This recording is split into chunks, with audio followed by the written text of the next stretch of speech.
This video sponsor by mod. இந்த ஆப்பில் நீங்கள் பர்ச்சேஸ் பண்ணக்கூடிய எல்லா ப்ராடக்ட்டும் உங்களுக்கு ரொம்ப மலிவான விலையிலே கிடைக்குது. இதில் நிறைய ஆஃபர்ஸ் அண்ட் கூப்பன்ஸ் ப்ரொவைட் பண்ணுறாங்க. இதோட லிங்க் உங்களுக்கு டிஸ்கிரிப்ஷனில் கொடுக்குறேன். தேவைப்படுறவங்க யூஸ் பண்ணி பாருங்கள்.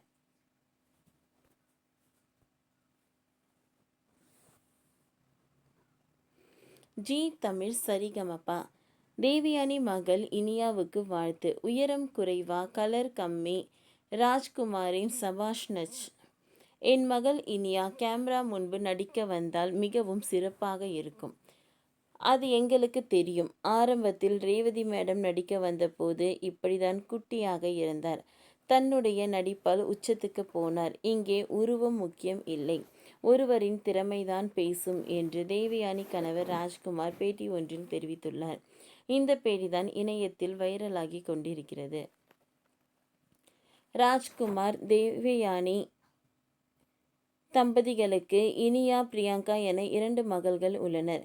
இதில் மூத்த மகள் இனியா ஜி தமிழ் சேனலில் ஒளிபரப்பாகி வரும் சரிகமப்பா சீசன் 5 போட்டியாளராக கலந்து கொண்டு மயில் போல பொண்ணு ஒன்று என்ற பாடலை பாடி அனைவரையும் மலைக்க வைத்தார்.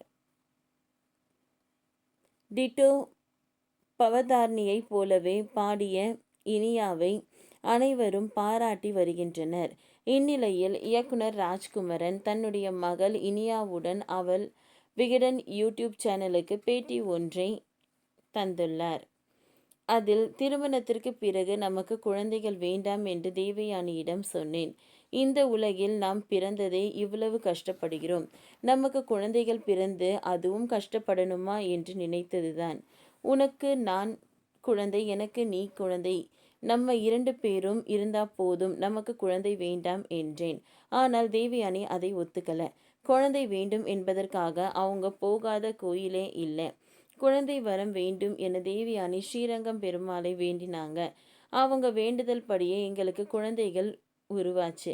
பிப்ரவரி கடைசி அல்லது மார்ச் முதல் வாரத்தில்தான் டெலிவரி டேட் தந்திருந்தாங்க. ஆனால் ஜனவரியிலேயே வலி வந்து விட்டது. நான் மிகவும் பயந்து போய் ஹாஸ்பிட்டலில் சேர்த்தேன். 11 மணிக்கு வயிற்று வலி வந்து விட்டது. நாங்கள் இளஞ்சோடி என்பதால் துணைக்கு அந்த பிரசவ நேரத்தில் எங்களுடன் யாரும் இல்லை. பக்கத்து வீட்டில் இருந்த தம்பதியினர் மருத்துவமனையில் உட்கார்ந்தார்கள். தேவயானியை பிரசவ வார்டுக்கு அழைத்து சென்று விட்டார்கள். திடீரென நள்ளிரவில் ஏதோ குழந்தை அழுகிற சத்தம் கேட்டதே என்று சொன்னேன். அப்பொழுதுதான் அது உங்க குழந்தைதான் அழுகிறது சார் என்றார்கள். வைகுண்ட ஏகாதசி அன்று இரவு 12:05 மணிக்கு இனியா பிறந்தாள்.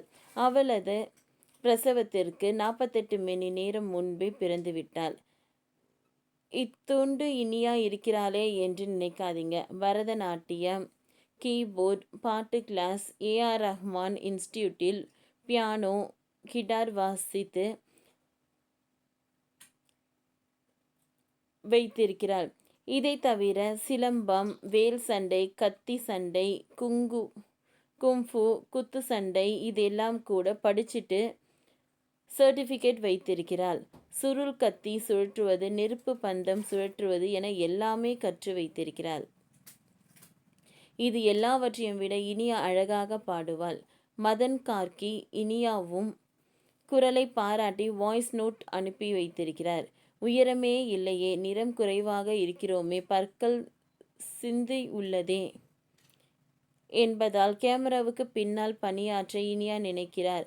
உண்மையில் இனியா கேமரா முன்பு நடிக்க வந்தால் சிறப்பாக இருக்கும். ஆரம்பத்தில் ரேவதி மேடம் நடிக்க வந்தபோது இப்படிதான் குட்டியாக இருந்தார். தன்னுடைய நடிப்பால் உச்சத்திற்கு போனார் என்று கூறியிருந்தார். ஓகே ஃப்ரெண்ட்ஸ், இந்த வீடியோ உங்களுக்கு பிடிச்சிருந்ததுன்னா லைக் பண்ணுங்கள், ஷேர் பண்ணுங்கள், சப்ஸ்கிரைப் பண்ணுங்கள். தேங்க்யூ.